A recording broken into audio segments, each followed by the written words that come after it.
말씀 위해서 기도하겠습니다. 하나님 우리 아버지, 하나님을 예배하며 또한 하나님 말씀을 듣습니다. 이 말씀을 우리가 온전히 깨달을 수 있도록 또 깨달은 바를 우리의 삶 속에서 순종하며 반응할 수 있도록 성령 하나님께서 도와주시옵소서. 주 예수 그리스도의 이름으로 기도하옵나이다. 아멘.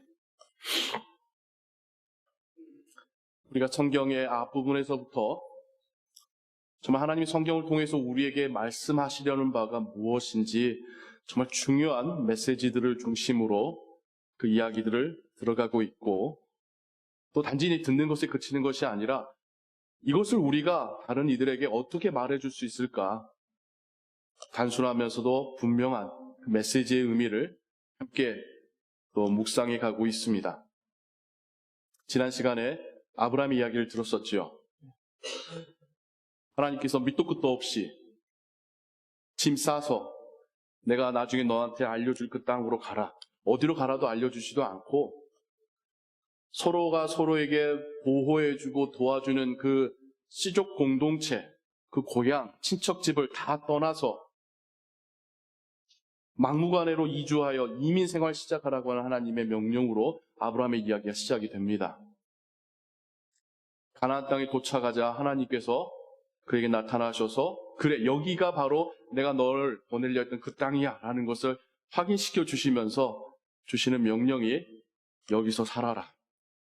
그거 하나였어요. 그냥 여기서 살라는 거예요. 그러면서 하나님께서 주시는 축복의 약속이 내가 너로 하여금 열방의 복이 되게 하겠다. 너를 축복하는 자를 내가 축복함으로 너를 축복하고 너를 저주하는 자를 내가 저주함으로 너를 보호하겠다. 너의 자손들이 큰 나라를 이루고 이 땅을 차지하게 하겠다라고 하는 하나님의 약속을 또한 주십니다. 우리가 아브라함을 믿음의 조상이라고 부르지요. 그가 그렇게 불릴 수 있었던 이유는 오늘 우리가 들었던 성경에 나오는 그 이야기 때문입니다. 이 이야기 때문에 아브라함이 믿음의 조상으로 지금까지도 불리는 건데, 이 믿음에 오기까지 그가 처음부터 그런 믿음이 있었을까요? 아니요. 아브라함도 우리랑 별반 다를 바 없는 그런 사람이었습니다.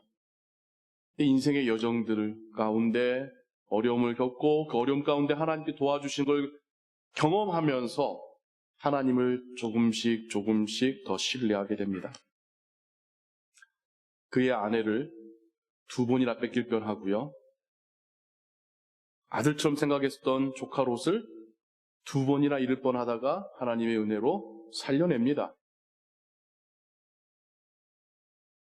기껏 하나는 우물을 억울하게 뺏길 때도 있었지만 하나님이 아브라함에게 다시 새로운 우물을 주시며 축복하시기도 하고요. 그리고는 이제는 아브라함이 그 하나 얻은 아들까지 잃을 지경에 처하게 됩니다. 아브라함의 이야기 일생을 쭉 읽다 보면 그럼에도 불구하고 전체적으로 아브라함이 하나님 말씀에는 대체적으로 순종했었습니다. 대체적으로 믿었어요. 단 하나 빼고는. 그게 바로 아들이었습니다. 전쟁에 나갈 때도 하나님 믿는 믿음으로 용감하게 나갔고요. 좋은 땅을 조카에게 양도하고 자신을 불모지로 나아갈 때도 하나님을 믿었고요. 여러 가지 상황 속에서 하나님을 믿었는데 한 가지만큼은, 아들만큼은 그의 마음속에 계속 의심이 있었던 듯해요. 그러니까 자신의 하인을 양자 삼아서 대를 잇게 할 생각도 하다가 요종으로부터 아들을 낳았다가 하나님께서 하늘의 별을 보여주시면서 약속하시기도 하고 제단 위에 내리는 불을 통해서도 보여주시기도 하고, 아브라함에게는 그 누구보다도 이 하나님의 언약, 약속이 참 많이 주어지는데도 불구하고 그의 마음 가운데 이 마지막 가셔지지 않는 그런 의심이 있었습니다. 그게 바로 아들에 대한 문제였어요. 왜냐하면 계속 늙어가니까 80이 넘고 90이 넘고 100살 되어 가는데 아직 하나님은 소식이 없으니까 자신만 늙나요? 자신의 와이프 사라도 같이 늙고 있는데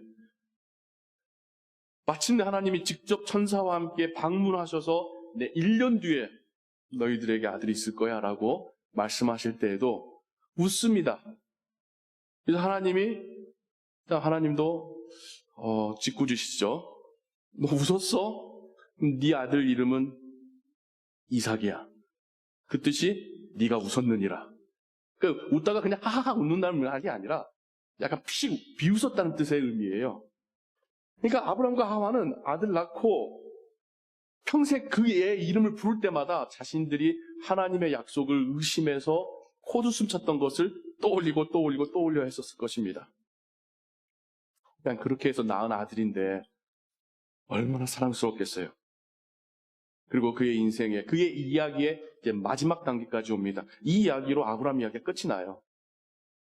하나님께서 아브라함에게 3가지의 호칭으로 네가 사랑하는 너의 외아들 이삭을 나에게 바치라. 그냥 바치라가 아니라 번제로 바치라. 번제라는 것은 팔다리 자르고 목 자르고 배 갈라서 내장 끄집어내서 불 위에, 장작 위에 불태워서 그 연기를 드리는 게 번제입니다. 하나님께서 아브라함에게 이스마엘이나 다른 아들처럼 여기는 청년들이 있는데 다른 사람 고르지 못하도록 네가 사랑하는 아들, 너의 하나뿐인 아들, 그의 이름이 이삭인 그 애를 바치라까지 하나님이 콕 집어 이야기하셔요. 아버지에게 아들을 주기라는 신도 있나요? 인신제다 받는 이방 신들, 우상들은 있지만 어떻게 하나님이 그러실 수 있죠? 지금까지 창세기에 나오거나 뒤에 신약까지 나오는 하나님의 모습 중에 그런 모습이 있습니까? 아브라함이 아마 이해가 안 됐을 겁니다. 하나님의 명령을 받은 순간부터 이게 무슨 청천벽력 같은 소리인지 하나님한테 아마 계속 물었을 것 같아요. 하나님, 진짜입니까? 이거 진짜 하나님 뜻입니까? 진짜 죽이려는 건가요? 하나님 아마 대답이 없으셨을 거예요. 죽이라고 하신 곳도 3일 길 가야 되는 모리아 땅입니다. 후대 학자들은 거기가 아마 예루살렘이었을 거라고도 보던데 3일을 가는 내내 아버지로서 아브라함의 마음은 어땠을까요? 여러분, 여러분의 자녀들이 아파가지고 저녁에 막 열이 펄펄 끓어서 막 잠을 못 이루고 있을 때 여러분 어떻습니까? 내가 아프고 말지 그냥 그 열이 나한테 왔으면 좋겠는 그런 심정 아닙니까? 그때 아브라함이 그 아들 데리고 3일 길을 갈 동안 끊임없이 하나님한테 물었을 것 같아요. 하나님, 이거 진짜입니까? 진짜예요. 이 주신 아들을 지금 가져가시겠다는 거예요? 농담 아니시죠? 지금이라도 집으로 돌아가라고 명령하십시오. 바로 돌리겠습니다. 아마 그러면서 3일 길을 갔을 거예요. 고통스러운 3일이었겠죠. 아버지로서의 아브라함만 볼 게 아니라 하나님 아버지의 심정도 한번 연결시켜 볼까요?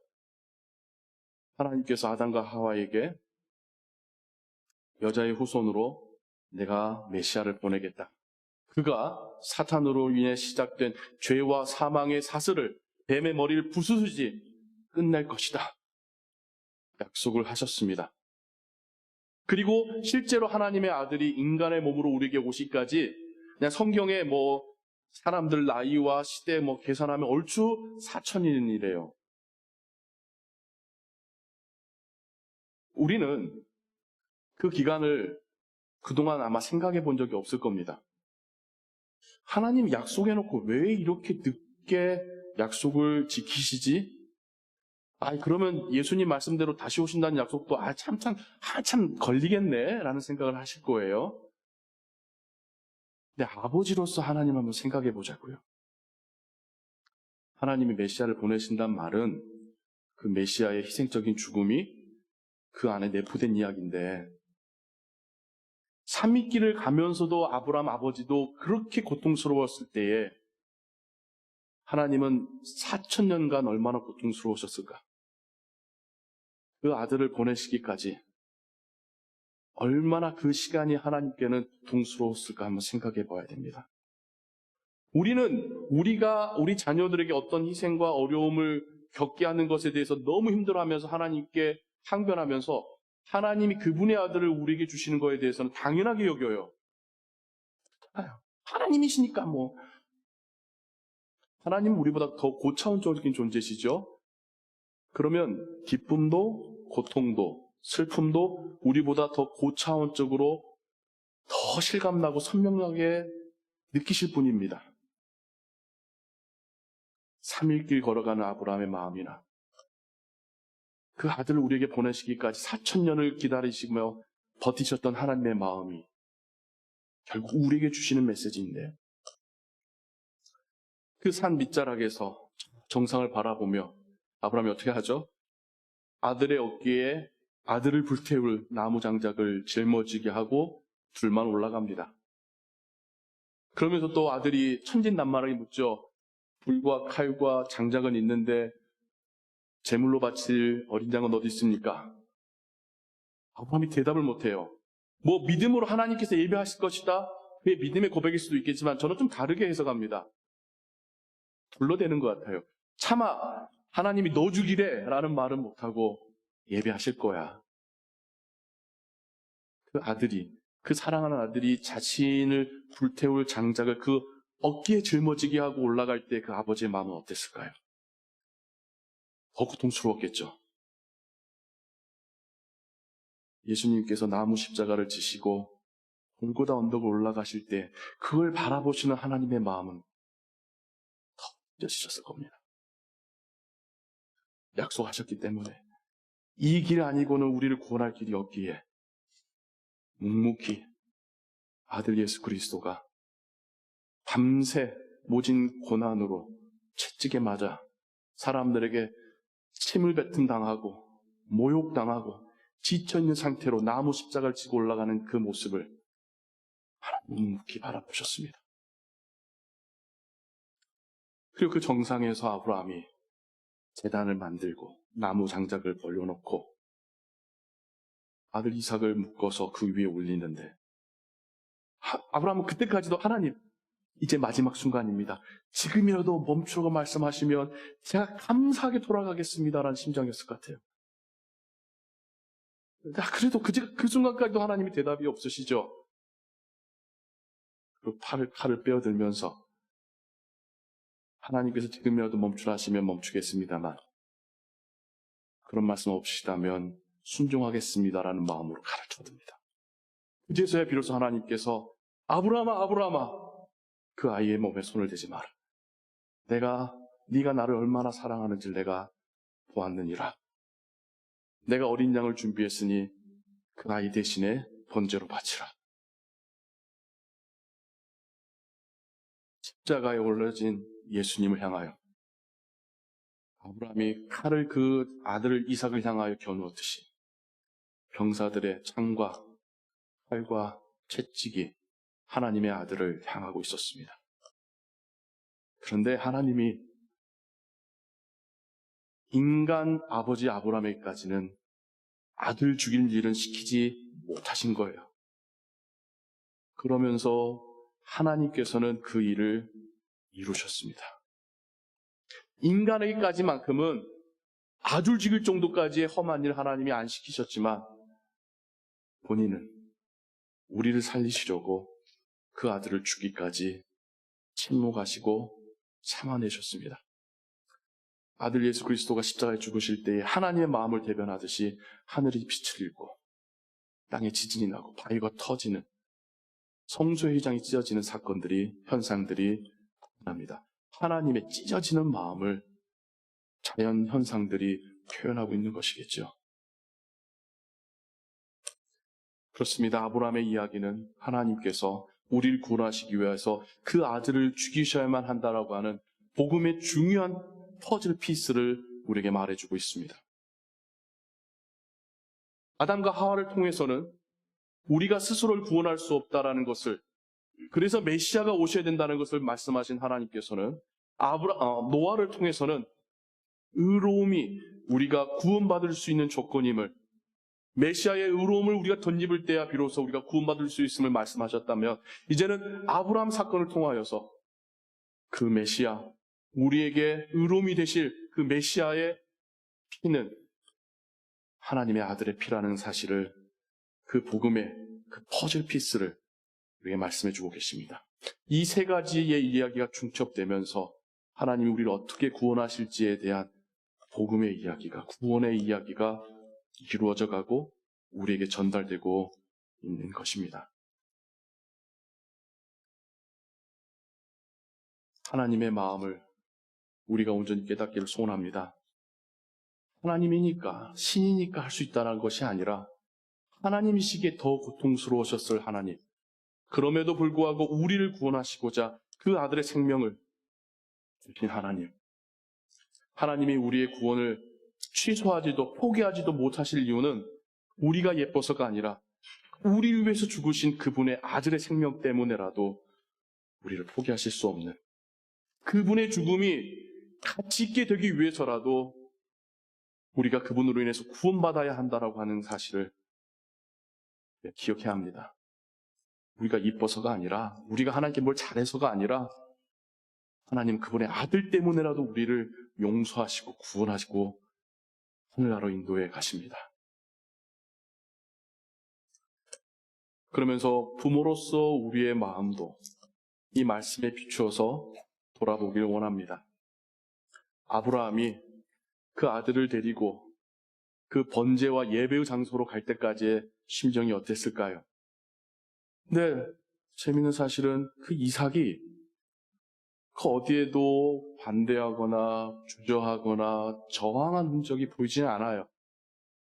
그 고령에 100세가 넘은 아버지에게 붙잡혀서 밧줄을 묶인다라는 게 본인이 순종하지 않으면 어려운 일 아니겠습니까? 1대1인데. 여러분, 우리가 자라면서 사춘기 지나면서 내가 힘으로 아빠 해볼 수 있겠는데 시작하면서 우리가 교만해지거든요. 이삭이 지금 가장 한창 이쁠 때고 힘 좋을 10대인데 100세 넘으신 아버지를 어떻게 왜 힘으로 못 해보겠어요? 이삭의 모습을 보면서, 그 이삭을 데려가는 아브라함의 모습을 보면서 그 정도까지는 아닐지라도 예배의 자리로 우리의 자녀들을 데려가는 부모님들의 심정을 떠올려 보게 됩니다. 어렵죠.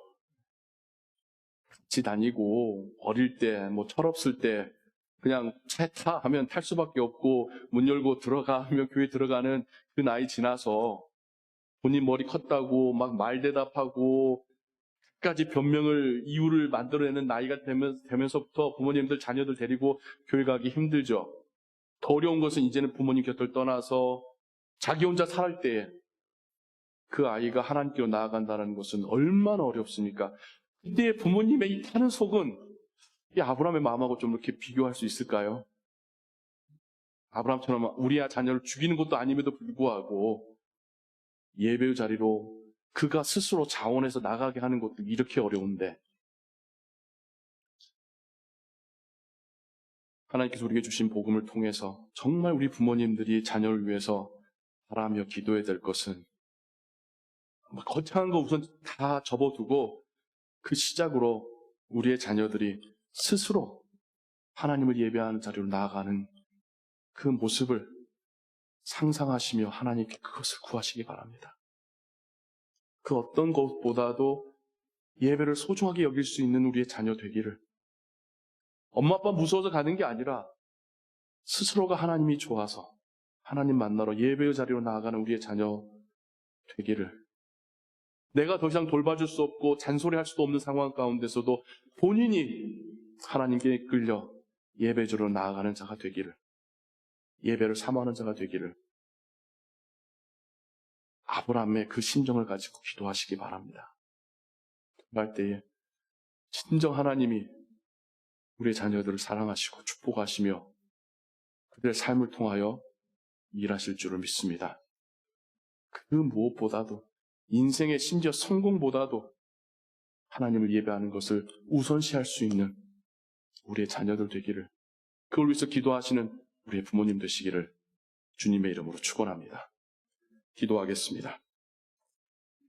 하나님, 우리 아버지, 아브라함의 모습을 통하여서 하나님의 마음을 가늠해 봅니다. 차마 아브라함에게 시키지 못하셨지만 그 아들을 내어주신 하나님의 사랑을 묵상합니다. 아들과 함께 번제의 장소로 나아가는 아브라함의 모습처럼 우리가 우리의 자녀들과 함께 하나님을 예배하는 자리로 나아가기를 소원합니다. 하나님, 복음이 우리에게 영혼의 자유를 주고 영생에 대한 확신을 주어 우리뿐만 아니라 우리의 자녀들이, 우리가 기도하는 우리의 기도의 대상자들이 함께 하나님께 나아가 예배하는 그 은혜를 우리에게 허락하여 주옵소서. 모든 것 주께 의지하오며 주 예수 그리스도의 이름으로 기도하옵나이다. 아멘.